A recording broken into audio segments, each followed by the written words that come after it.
परमात्मा मिलते हैं अच्छी आत्माओं को, जैसा कि आपको बहुत बार बताया है वेदों में। ऋग्वेद मंडल नंबर 9 सूक्त 86 के मंत्र 26 और 27 में, ऋग्वेद मंडल नंबर 9 सूक्त 82 मंत्र 1, 2, 3 में, और भी अनेकों स्थानों पर ये परमात्मा की लीला में लिखा है कि वो ऐसे लीला करता है। सतलोक में रहता है, ऊपर तेजों में, सतलोक पर, वो तेजों में जो सतलोक है वो भी सौ प्रकाशित है, जैसे हीरे और मणि अपने आप प्रकाशित होते हैं। वो एक भूमि है, एक पृथ्वी है सतलोक, और उसमें वहां परमात्मा रहता है एक बहुत बड़े गुम्बज में, बहुत बड़े, और सिंहासन पर विराजमान है, मनुष्य सदृश है, सिर पर मुकुट है, ऊपर सफेद छत्र है दाता का। वो कबीर परमात्मा, जिसको सतपुरुष भी कहते हैं, सतपुरुष, अमर पुरुष और परम अक्षर पुरुष, परम अक्षर ब्रह्म, ये तो इनकी पदवी के नाम है, और उनका वास्तविक नाम, शरीर का नाम कबीर है, कबीर देव, कबीर साहब। जैसे अपने देश के प्रधानमंत्री जी का शरीर का नाम अन्य होता है, प्रधानमंत्री, प्राइम मिनिस्टर, ये उनकी पोस्ट के नाम होते हैं। तो वहां ऐसे रहता है, और वहां से चलकर आता है, गति करके आते हैं, अच्छी आत्माओं को मिलते हैं,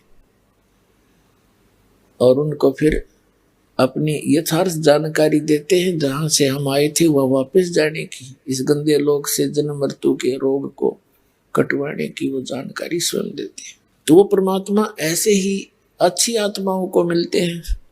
गोरखनाथ जी को मिले। गोरखनाथ जी पहले तो गोष्ठी कह रहा था, मैं ज्ञान चर्चा करेंगे। जब परमात्मा ने उसको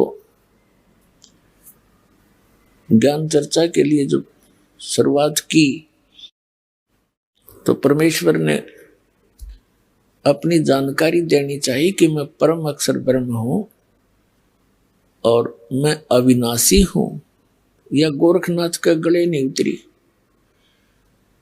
तब गोरखनाथ जी ने कई और अटपट किया, परमात्मा ने उसको हर प्रकार से फेल करके फिर अपनी शरण में लिया। तब गोरखनाथ जी ने परमात्मा की शरण ली थी, कबीर परमेश्वर की, और परमेश्वर से ज्ञान प्राप्त करके इस ज्ञान के आधार से, और परमात्मा ने उसको सतनाम दिया था, सार नाम नहीं दिया, क्योंकि वो तो अंतर्यामी है। वो जानते हैं कि कौन बिगाड़ कर सकता है, कौन नहीं। जैसे आदरणीय धर्मदास साहिब जी को ये कंप्लीट मंत्र दिए थे, सार नाम भी, सतनाम भी, और प्रथम मंत्र भी। आदरणीय नानक साहिब जी को, आदरणीय मुल्कदास साहिब जी को, आदरणीय दादू साहिब जी को, आदरणीय गरीबदास साहिब जी, गांव छुरानी जिला झज्जर वाले को, आदरणीय घीसा दास जी साहिब, गांव खेकड़ा जिला मेरठ उत्तर प्रदेश वाले को, इनको तो कंप्लीट कोर्स दिया था, लेकिन इनको सख्त हिदायत दे दी थी कि तुमने आगे किसी को सतनाम भी नहीं देना है, और ना ही ये सार नाम की झलक किसी को बतानी नहीं, क्योंकि आने वाले जो समय हमारा सही है, निर्धारित समय, ये निर्धारित समय है बिजली पीढ़ी का।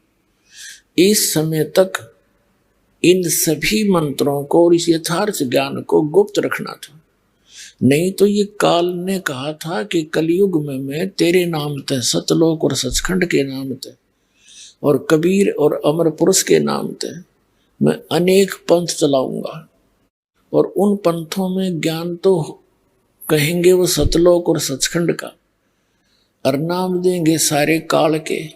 तो ये सभी के सभी मेरे ही जाल में फंसे रहेंगे। ऐसी व्यवस्था कर दूंगा जब तुम आओगे कलयुग में, क्योंकि काल ने कबीर परमात्मा से एक प्रार्थना करके वचन प्राप्त किया था कि 3 युगों में, सतयुग, त्रेता, द्वापर में जीव कम ले जाना परमात्मा। और परमात्मा को भी मालूम था कि जब तक ये जीव घना दुखी नहीं हो लेगा तब तक ये भगवान नहीं ढंग से बच सकता। और सतयुग, त्रेता, द्वापर तक उनकर भी प्राणी आते हैं, उनको विशेष दुख नहीं होता, ना शारीरिक कष्ट होते हैं, ना किसी चीज का विशेष अभाव होता है।